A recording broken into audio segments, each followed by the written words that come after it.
ರಾಜ್ಯ ರಾಜಕಾರಣದ್ದು. DCM ದಂಗಲ್ ಲೋಕಸಭಾ ಚುನಾವಣೆಗಿಂತ ಮುಂಚೆ ಸಚಿವ ರಾಜಣ್ಣ ಆರಂಭಿಸಿದ್ರು ಇದನ್ನು. ಒಬ್ಬರೇ DCM ಇದ್ದಾರೆ. ಲೋಕಸಭಾ ಚುನಾವಣೆಯಲ್ಲಿ ಕಾಂಗ್ರೆಸ್ ಪರವಾಗಿ ಮತ ಬರಬೇಕು ಅಂದರೆ ಸಮುದಾಯವಾರು ಇನ್ನೂ 3 ಜನ DCM ಮಾಡಿ ಅಂತ. ಒಬ್ಬರು ಲಿಂಗಾಯತರಾಗಬೇಕು, ಈಗಿರೋರು ಒಕ್ಕಲಿಗ DCM ಇದ್ದಾರೆ, ಇನ್ನೊಬ್ಬರು ಲಿಂಗಾಯತ DCM ಆಗಬೇಕು, ಮತ್ತೊಬ್ಬರು ಮುಸ್ಲಿಂ DCM ಆಗಬೇಕು, ಮತ್ತೊಬ್ಬರು SC ಅಥವಾ ST DCM ಆಗಬೇಕು ಅಂತ ಶುರು ಮಾಡಿದರು. ಆವಾಗ ಚರ್ಚೆ ವಿಪರೀತಕ್ಕೆ ಹೋಗಿ ಹೈಕಮಾಂಡ್ ಮಧ್ಯಪ್ರವೇಶಿಸಿ ಎಚ್ಚರಿಕೆ ಕೊಡಬೇಕಾಯಿತು. ಇನ್ಯಾರೂ ಮಾತಾಡೋಂಗಿಲ್ಲ ಅದರ ಬಗ್ಗೆ, ಇನ್ಯಾರೂ ಮಾತಾಡೋಂಗಿಲ್ಲ ಅಂದಿದ್ರು. ಲೋಕಸಭಾ ಚುನಾವಣೆ ಮುಗಿಯೋ ತನಕ ಮಾತಾಡೋ ಹಾಗಿಲ್ಲ ಅಂದಿದ್ರು. ಮುಗಿಯುವುದನ್ನೇ ಕಾಯ್ಕೊಂಡಿದ್ದು ಮತ್ತೆ ಶುರು ಮಾಡಿದ್ರು, ಸಮುದಾಯವಾರು DCM ಮಾಡಿ ಅಂತ. ಹಾಗೆ ಮಾತನಾಡ್ತಾ ಇರುವವರೆಲ್ಲರೂ ಸಿದ್ದರಾಮಯ್ಯನವರ ಬಣದವರು ಅನ್ನೋದು ಕಾಕತಾಳೀಯವಲ್ಲ, ಕಾಕತಾಳೀಯ ಅಲ್ಲ ಅದು. ಎಲ್ಲರೂ ಅವರೇ ಮಾತಾಡ್ತಿರೋದು. ಒಂದು, DK ಶಿವಕುಮಾರ್ ವೀಕ್ ಆಗಿದ್ದಾರೆ, ಪೊಲಿಟಿಕಲಿ ಸ್ವಲ್ಪ ವೀಕ್ ಆಗಿದ್ದಾರೆ. ಲೋಕಸಭಾ ಚುನಾವಣೆಯ ಸೋಲು, ತಮ್ಮ ಸೋತುಬಿಟ್ಟ ಬೆಂಗಳೂರು ಗ್ರಾಮಾಂತರ ಕ್ಷೇತ್ರದಿಂದ, ಇಬ್ಬರಿಗೂ ಶಾಕ್ ಅದು. ವೀಕ್ ಆಗಿದ್ದಾರೆ. ಈ ವೀಕ್ ಆಗಿರುವ ಸಂದರ್ಭದಲ್ಲೇ ಅವರೊಬ್ಬರೇ ಯಾಕಿರಬೇಕು DCM? ತಾಲೂಕ್ ಪಂಚಾಯತ್, ಜಿಲ್ಲಾ ಪಂಚಾಯತ್ ಚುನಾವಣೆ ಬರ್ತಾ ಇದ್ದಾವೆ, 3-4 ಜನರನ್ನು ಹೆಚ್ಚುವರಿಯಾಗಿ ಮಾಡೋಣ, ಪೊಲಿಟಿಕಲಿ ಕಾಂಗ್ರೆಸ್ಸಿಗೆ ಲಾಭ ಆಗುತ್ತೆ ಅನ್ನೋ ಚರ್ಚೆನ ಶುರು ಮಾಡಿದ್ರು. ಅದಕ್ಕೆ ಸಿದ್ದರಾಮಯ್ಯ ಬಣದ ಶಾಸಕರ ಪ್ರತಿಕ್ರಿಯೆ ಬಂದಿದೆ. ಚನ್ನಗಿರಿಯ ಶಾಸಕರು ಶಿವಗಂಗಾ ಬಸವರಾಜು ಹೇಳ್ತಾರೆ, 3 ಜನ ಮಾಡ್ತಿರೋ, 8 ಜನ ಮಾಡ್ತಿರೋ, 10 ಜನ ಮಾಡ್ತಿರೋ, DK ಶಿವಕುಮಾರ್ ಅವರನ್ನು ಮುಖ್ಯಮಂತ್ರಿ ಮಾಡಿ ಆಮೇಲೆ 8 ಜನನಾರು DCM ಮಾಡ್ಕೊಳ್ಳಿ ಅಂದರು. ಮಾಗಡಿ ಬಾಲಕೃಷ್ಣ, DK ಶಿವಕುಮಾರ್ ಬಣದ ಮತ್ತೊಬ್ಬ ಶಾಸಕ, ಅವರು ಮಾತಾಡ್ತಿದ್ದಾರೆ. ಕೇಳಿಸ್ಕೊಳ್ಳಿ ಒಮ್ಮೆ. ನಮ್ಮ DK ಶಿವಕುಮಾರ್ ಸಾಹೇಬ್ರನ್ನ ಮುಖ್ಯಮಂತ್ರಿ ಮಾಡಿ 1 ಡಜನ್ ಉಪಮುಖ್ಯಮಂತ್ರಿ ಮಾಡ್ತೀವಿ, ನಮ್ದೇನು ವಿರೋಧ ಇಲ್ಲ. KPCC ಅಧ್ಯಕ್ಷರು ನಿಮಗೆ ಗೊತ್ತಿದೆ, 1 ಲೋಕಸಭಾ ಗೆದ್ದಿದ್ದೀವಿ ಹೋದ ಸರಿ, ಈ ಬಾರಿ 9 ಗೆದ್ದಿದ್ದೀವಿ. ಅವರ ಸಂಘಟನೆ, ಅವರ ಶಕ್ತಿಯಿಂದ ನಾವು 9ರವರೆಗೆ ರೀಚ್ ಆಗಿದ್ದೀವಿ. ಆ ಒಂದು ಸಂಘಟನೆ ಇನ್ನೂ ಬೇಕಪ್ಪ ಪಾರ್ಟಿಗೆ ಅಂದ್ರೆ ಅವ್ರು ಮುಖ್ಯಮಂತ್ರಿ ಮಾಡಿದ್ರೆ ಅನುಕೂಲ ಆಗ್ತದೆ. ಅವ್ರು ಮುಖ್ಯಮಂತ್ರಿ ಮಾಡಲಿ, 1 ಡಜನ್ ಉಪಮುಖ್ಯಮಂತ್ರಿ ಮಾಡಿ. ಆಕ್ಚುಲಿ KPCC ಅಧ್ಯಕ್ಷ ಇದ್ದಂಥವ್ರು DK ಸಾಹೇಬರು ಅವರೇ ಮುಖ್ಯಮಂತ್ರಿ ಆಗಂತ ಒಂದು ನಮ್ಮಲ್ಲಿ ಯಾವಾಗಲೂ ನಡೆದಿರೋ ಅಂತದ್ದು. ಆದ್ರೆ ನಡೆದಂತ ರಾಜಕೀಯ ಬೆಳವಣಿಗೆಯಲ್ಲಿ ಬದಲಾವಣೆ ಆಗಿದೆ. ಒಬ್ಬರಿಗೆ ಮಾಡಿ ಎಲ್ಲರಿಗೂ DCM ಮಾಡಿಬಿಡಿ, ಅದರಿಂದ ರಾಜ್ಯಕ್ಕೆ ಒಳ್ಳೇದಾಗುತ್ತೆ, ಪಕ್ಷಕ್ಕೆ ಒಳ್ಳೇದಾಗುತ್ತೆ, ಸಮುದಾಯಗಳಿಗೆ ಒಳ್ಳೇದಾಗುತ್ತೆ, ಮಾಡಲಿ. ಹೈಕಮಾಂಡಿಗೆ ಬಿಟ್ಟಿದ್ದು. ನೀವು DCM ಅಲ್ಲ CM ಕೇಳ್ಬೋದು ಅಂತ ಹೇಳಿದೀವಲ್ಲ, ಆದರೆ ಯಾವ ವೇದಿಕೆ ಮೇಲೆ ಕೇಳಬೇಕು, ಎಲ್ಲಿ ಕೇಳಬೇಕು? ಈಗ ನಾನು ಬಂದು ಇಲ್ಲಿ ನಿಮ್ಮ ಹತ್ರ ಕೇಳಿದ್ರೆ ನನಗೆ CM ಮಾಡಿ, DCM ಮಾಡಿ, ಮಂತ್ರಿ ಮಾಡಿ ಅಂದರೆ ಆಗುತ್ತಾ ಸರ್? ಎಲ್ಲ ಐಯಿಂದ ವರ್ಗ ಎಲ್ಲರಿಗೂ DCM ಮಾಡಲಿ, ಮಾಡಬೇಕು ಅಂತ ಹೊಂಟ್ಮೇಲೆ ಎಲ್ರಿಗೂ ಮಾಡಲಿ ಅಂತ. ನಮ್ಮ ಸರ್ಕಾರಕ್ಕೆ ಪೂರಕವಾಗಿ ಒಳ್ಳೆ ಹೆಸರು ಬರಲಿಕ್ಕೆ 15 ಜನ DCM ಮಾಡಿದ್ರು ಏನು ತಕರಲ್ಲ ನನಗೆ. ಒಟ್ಟಿನಲ್ಲಿ ನಮ್ಮ ಪಕ್ಷಕ್ಕೆ, ನಮ್ಮ ಸರ್ಕಾರಕ್ಕೆ ಒಳ್ಳೆ ಹೆಸರು ಬರಬೇಕು. ಅವರು ಪ್ರಧಾನ DCM, ಇನ್ನೊಂದು 8-9 ಬೇರೆ DCMಗಳು, ಉಪ DCMಗಳು ಮಾಡ್ಲಿ, ನಮ್ದೇನು ತಕರಾರಿಲ್ಲ.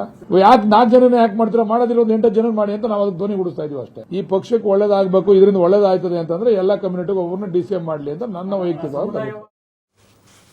ಉಪ DCM ಅಂತೆ, ಉಪ DCM ಮಾಗಡಿ ಬಾಲಕೃಷ್ಣರು ಹೇಳೋದು. DCM ಅಂದ್ರೇ ಉಪಮುಖ್ಯಮಂತ್ರಿ ರೀ. ಒಬ್ಬರು ಮುಖ್ಯಮಂತ್ರಿಗಳಿರ್ಬೇಕಂತೆ, ಒಬ್ಬರು ಪ್ರಧಾನ ಉಪಮುಖ್ಯಮಂತ್ರಿಗಳಿರ್ಬೇಕಂತೆ, ಉಳಿದವರು ಉಪಮುಖ್ಯಮಂತ್ರಿಗಳಿರ್ಬೇಕಂತೆ. ಉಪ DCM ಅಂದ್ರೆ ಇನ್ನೇನದು? ಈ ಮಧ್ಯದಲ್ಲಿ ಸಿದ್ದರಾಮಯ್ಯನವರು ಡೆಲ್ಲಿಗೆ ಹೊರಟಿದ್ದಾರೆ. 3 ದಿವಸ ಡೆಲ್ಲಿ ಪ್ರವಾಸ.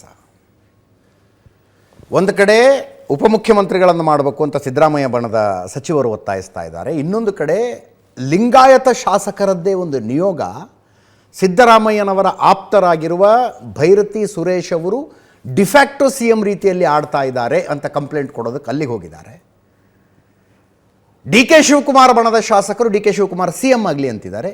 ಈ ಮಧ್ಯದಲ್ಲಿ ಸಿದ್ದರಾಮಯ್ಯನವರು ದೆಹಲಿ ಪ್ರವಾಸ, ಉಪಮುಖ್ಯಮಂತ್ರಿಗಳು ಹೋಗ್ತಾರೆ. ಅಂದರೆ ಸಿದ್ದರಾಮಯ್ಯನವರು DK ಶಿವಕುಮಾರ್ ಇಬ್ಬರು ಹೋಗ್ತಾರೆ. ನಾಳೆ ಮಧ್ಯಾಹ್ನ ಹೋಗ್ತಾ ಇದ್ದಾರೆ. 3 ದಿವಸ ದಿಲ್ಲಿಲಿರ್ತಾರೆ.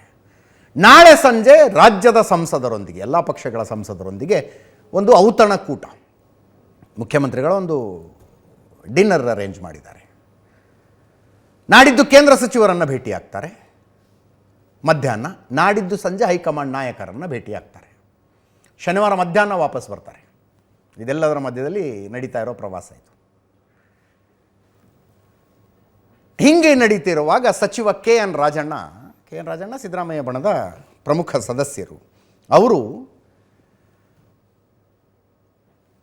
ವಿಧಾನಸಭಾ ಎಲೆಕ್ಷನ್ ಮುಗಿದು ಸಿದ್ದರಾಮಯ್ಯನವರು ಮುಖ್ಯಮಂತ್ರಿ, ಉಪಮುಖ್ಯಮಂತ್ರಿ ಡಿ ಕೆ ಶಿವಕುಮಾರ್ ಅಂತ ಘೋಷಿಸುವ 2 ನಿರ್ಧಾರಗಳ ಜೊತೆಗೆ 3ನೇ ನಿರ್ಧಾರನೂ ಆಗಿತ್ತಲ್ಲ, ನೆನಪಿಸ್ತಾ ಇದ್ದೀನಿ ಅಂದರು. ಏನು 3ನೇ ನಿರ್ಧಾರ? ಡಿ ಕೆ ಶಿವಕುಮಾರ್ ಲೋಕಸಭಾ ಚುನಾವಣೆ ಮುಗಿಯೋ ತನಕ KPCC ಅಧ್ಯಕ್ಷರು ಅಂತಾಗಿತ್ತು. ಅದನ್ನು ನೆನಪಿಸ್ತಾ ಇದ್ದೀನಿ ಅಂದರು. ಅವರೇನು ನೆನಪಿಸ್ತಾ ಇದ್ದಾರೆ ಅಂತ ಅರ್ಥ ಆಗುತ್ತೆ. ಅದು ಕೇಳಿಸ್ಕೊಳ್ಳಿ ಒಂದ್ಸಲ. ಪ್ರಜಾಪ್ರಭುತ್ವ ವ್ಯವಸ್ಥೆಯಲ್ಲಿ ಅವರವರು ಅಭಿಪ್ರಾಯಗಳನ್ನ ಹೇಳಲಿಕ್ಕೆ ಅವರಿಗೆ ಅವಕಾಶನೂ ಇದೆ, ಹಕ್ಕು ಇದೆ. ಆದ್ರೆ ಯಾರು ಏನ್ ಹೇಳಿದ್ರು ಕೂಡ ಅಂತಿಮವಾಗಿ ನಿರ್ಣಯ ಮಾಡ್ತಕ್ಕಂಥದ್ದು ಹೈಕಮಾಂಡ್ನವರು. ಹೈಕಮಾಂಡ್ ಅಲ್ಲಿ ಏನ್ ತೀರ್ಮಾನ ಆಗ್ತದೆ ಎಲ್ಲರಿಗೂ ಕೂಡ ಬೈಂಡಿಂಗ್ ಇರುತ್ತೆ. ಯಾರು?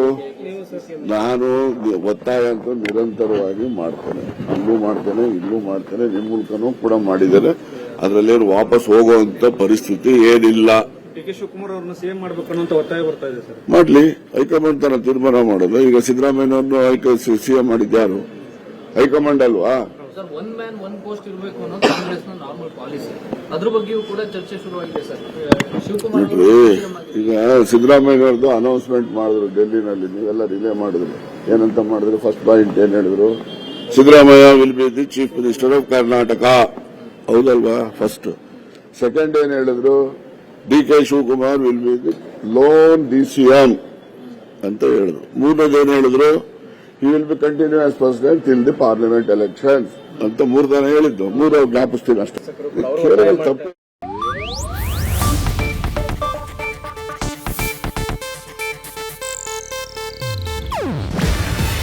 ಇದು ಏಷ್ಯಾನೆಟ್ ನ್ಯೂಸ್ ನೆಟ್ವರ್ಕ್ ಪ್ರಸ್ತುತಿ. ನೀವು ನೋಡ್ತಿದ್ದೀರಾ ಏಷ್ಯಾನೆಟ್ ಸುವರ್ಣ ನ್ಯೂಸ್.